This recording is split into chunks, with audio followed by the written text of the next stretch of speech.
He pulls a knife, you pull a gun. He sends one of yours to the hospital, you send one of his to the morgue. That's the Chicago way. You want to put body cameras on my Chicago Police Department? I want to put one on you, Mr. Obama, and Eric Holder. I want you to have it right in the navel with a little hole in your shirt so we can see everything that your navel's looking at. What do you think, Lauren Cohn? Well, he's asking for what? $263 million to improve policing, another $75 million for body cameras. So the good news for me yesterday was they sat down with different community leaders and civil leaders to talk about what do we do now? Let's have the conversation. The bad news for me was he had lunch with Al Sharpton, and to me that completely clouded the president's message. But instead of walking down that we hate Al Sharpton like we always do, I applaud the president, which I rarely do, for at least saying we want to do something. Let's take a look at body cameras. I'm not sure, and I'd love to hear from police officers out there what that means to put a body camera on a police officer who's then, let's say, what if they're going into a private citizen's home? There's so many situations that police get in. When is that appropriate? When will it work? Yeah, when do you turn them on and off? How about this? I want one on Rahm. I want a body camera on Rahm Emanuel, on Obama, on Eric Holder, Nancy Pelosi, John Boehner going into the tanning parlor, filching a little cigarette here and there. Yeah. Everybody wears body cameras. I want days, them all. Right? All these public 24/7 officials. Full recording, cameras everywhere. You have a police officer. Come on, you coppers out there, call in, okay? Don't complain that you didn't get. Yeah, I didn't get a chance to participate in the media. Well, yeah, we're here right now. Here's the phone. 591-8900. Here's the deal. I'm a police officer or a reporter. I wouldn't want to wear one. I have to tell a political person, hey, you give that story to somebody else, you're not going to be my friend anymore. You want to hear that on tape? Yeah. It's not going to sound nice. But it's funny that you bring up reporters because, we're pressured, as a TV reporter, I was out in the field, you've got a photographer with you who's shooting everything, but then they want everything on social media. So you're trying to get information, you're talking to people, you're writing things down, but at the same time, you got your iPhone up, right? Because you want to take some pictures or get some recordings to send back to the internet. So if you think about it, cameras are pretty much rolling all the time. Just remember this. If you're going to use social media and say nothing about the exposed thighs of the presidential daughters. That's all I'm saying. Do not get into that. So Superintendent McCarthy here in Chicago is going to be testing body cameras on officers in 60 days. He said there are officers that have volunteered for this. He wants to do the pilot program and see how it works. I posted it on Facebook, John, and I got a couple comments. Simple question: should cops wear body cameras? Chuck Nexley on my Facebook page said, shouldn't everyone? And then Deborah Agayu Peralt said, I have been a strong advocate for officers to be equipped with cameras, not only protecting the officers, but also protecting the citizens, deterring false allegations and lawsuits against the city. That's excellent. We're getting calls 591-8900. Cops, everyone. I want Obama to call and say, I'm going to wear one too, dude. Dude, I really want that. Dude, where does the president put that on his suit? Can I just ask you the body camera? I said on the navel. You cut a little hole in the shirt, so it's like the navel. What about the tie? Cam. Doesn't the tie? Where do you? Oh yeah, well he doesn't wear ties though because he's not a Western man. Oh yes, skid scoodly do. It would have gone with the outfit that he wore in overseas, right? It would have gone in the outfit that he wore overseas. What was the trip to China or something that he wore? All right, let's take some calls here on the Big 89. Dan, good morning. You're on 89 WLS with John and Lauren. Good morning, John. Good morning, Lauren. I tuned in and I'm hearing you talk about these body cameras. I'm a police officer with the CPD for over 10 years, and I can tell you myself and a lot of my coworkers don't have any issue with wearing body cameras. Okay, so it would be a good thing.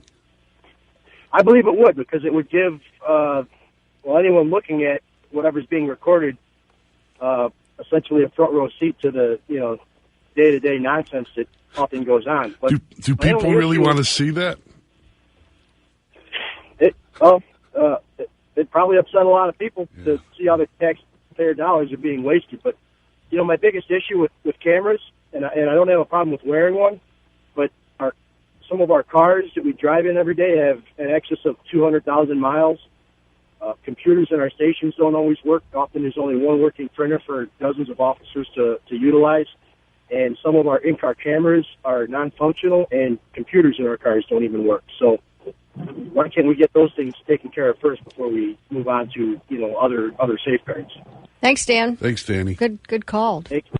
It's interesting how people feel about this. You hear a police officer saying that. Well, my suggestion though, if you're a young police officer in a car, a patrol officer, you might want to wear a body camera. If you're an old guy like me, who's not a police officer, but if I were, I'd be a detective maybe. Mm-hmm. I wouldn't want you, the working public, to hear what I'd have to say to people to get them to testify. I don't think that would be nice. Hey, Phil, good morning. You're on 89 WLS. Good morning. It's an honor to speak with you both. Hey. I'm a 911 dispatcher in Northwest Indiana, and my biggest fear every day is that my officers have to be on defense every second. So you're not for the body cameras? I am for the body cameras. You are for the body cameras? You bet I am. Yes, ma'am. How so, Bill? It will mitigate a lot of questionable... it will mitigate a lot of questions, first and foremost. Okay. Thanks, Phil. All right. Thanks for the call. There are a lot of people out there, Lauren, who like to put cases on police officers, especially aggressive police officers who make arrests of bad guys. And they're always out there, they call beefing. They beef them. Maybe a camera would stop the beefing. Who knows, huh?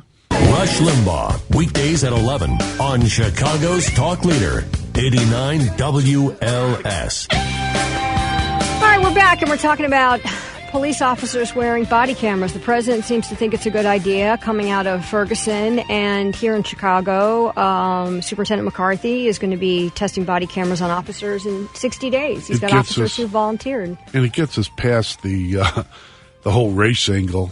But he's still playing that, too, because he's got Sharpton, as you mentioned, in the White House. So he gets both worlds. He gets to play the irresponsible race card hustler guy and do the pitch to the libertarians. Do you think he said to Sharpton, by the way, could you go down the hall and pay your taxes on the way out of the White House? And quit being such a snitch to the feds. Okay, what do you think out there? Good morning, Dan. You're on 89 WLS. Good morning. I've been a suburban police officer for over 25 years, and we have these squad cameras with the microphone on our uniform. And I love them because they vindicated me several times when I've been accused of threatening somebody or being rude. However, I cannot turn on that camera if I'm going into your house. If you want to speak to me on condition of anonymity, I cannot turn on that camera. I don't think body cams will hurt police officers. I think it could hurt the relationship and the willingness of someone to come forward and speak with an officer if that camera runs continuously. Then you have the issue of what do you do with the storage and when does the camera come on? All right, so walk us through one hypothetical. I got a neighbor who's playing loud music, devil music, Satan music, like Sabbath or something. And I think they might be, smoking pot. You come to my house, knock on the door. Yes, sir, Mr. Cass, do you have a complaint against your neighbor? Is your camera on or what? No, it is not. It's meant for traffic stops. Here's what happens. A lot of times they'll say you call and your neighbors threaten you. I turn on my light. That camera now goes on. I'm not supposed to have that on. I'm supposed to turn that off because they are meant for traffic stops. This goes way back to the days of where they thought officers were stopping people for racial reasons. And that goes back to the Highland Park lawsuit that occurred. And so now we record all the racial profiling data and we record traffic stops. All right. So now with a body cam, though, you have to decide when is this camera activated? Is it because the lights are turned on or is it going to run continuous? Say you come to me and you say, officer, I'd like to speak with you. I don't really want to give my name. And that camera's running. Are you going to be willing to talk to me knowing that it's going to be recording you, both your image and your voice? Mm-hmm. Good Can point. I turn that off?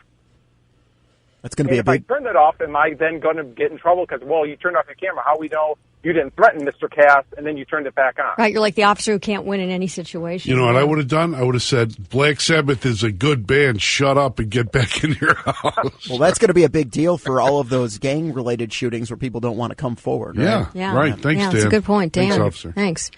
Yeah, there's so many scenarios in this. It's like, how do you break it down? And if you're the police officer, you're in charge of turning it on and off. So once again, they can say, well, you didn't turn it on or you didn't turn it off. Or you're the girlfriend of the drug boss. And I say, if you don't give up this guy, we're going to have DCFS take your kids. And storage was one of the issues that McCarthy brought up. Where are they going to keep the tapes You know, where are these things going to be stored?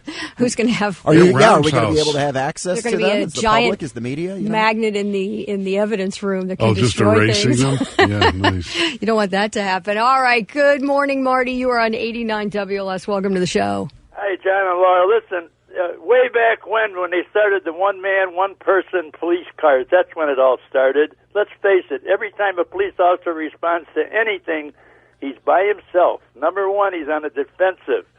I personally almost lost my brother many, many years ago who was in a one-man car when he got shot and critically wounded in the parking lot of the police station that we worked out of. Okay, I'm a retired officer, too. I know of 7 police officers who lost their lives in one-man cars who were personal friends of mine. That's the end of the story. Thanks, Marty. Thanks. Thank you. Thanks for the call. It's also really expensive. You know, you got to take a look at the cost to a police department. You know, it's you know what he's asking for, $75 million to buy 50,000 body cameras. It's not enough. And you don't want who's going to get the contract? Yeah. All right, that's another deal. Let's get to the real Chicago way. Who's getting the contract? I want John Cass and Associates. John and Laura. John and Lauren. What are we going to call it? The accounting/law firm. Yeah, the accounting Cass and law firm. All right, Dirk, good morning. You're on 89 WLS. Good morning, John and Laura. I just wanted Lauren. to add to your list of who should be wearing the body cameras. Considering what the IRS has done under this administration and the unreliability of their computers, I would like to see for them to wear body cameras. Yeah, not get bonuses. I'm with you on that. Who else? Exactly. Who else? We got to think of some other people. Who can wear body cameras? Like the inspectors of the school lunch inspectors. School lunch inspectors. Repo men. You can't take my car, dude. I like the school lunches. How about the Lincoln Park towing pirates? You know those guys. How about all these people that got towed? You run out on your street on Lincoln Ave. The overnight parking ban went into effect. You're right. Went into effect. You go. Say you live in Lincoln Park. Please, where's my car? The guy's like, sorry, got to take it. We're taking it. It's going away. You're going to find it by dialing 311. What do you pay now when they take it to the impound It's like, lot what, over to get it out? $100 a day to store it. Oh, so You got to go to 103rd and Doty. Anybody know how to take a bus from Lincoln Park to 103rd and Doty over by there? All right?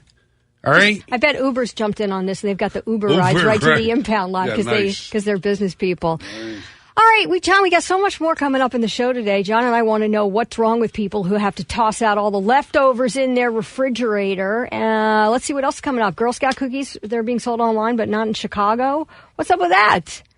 Plus, Cyber Monday. We're going to find out from Fox Business' Cheryl Casone if they really made any money on Cyber Monday. Don't forget Oprah. Don't forget Oprah. Oprah, we love you, man.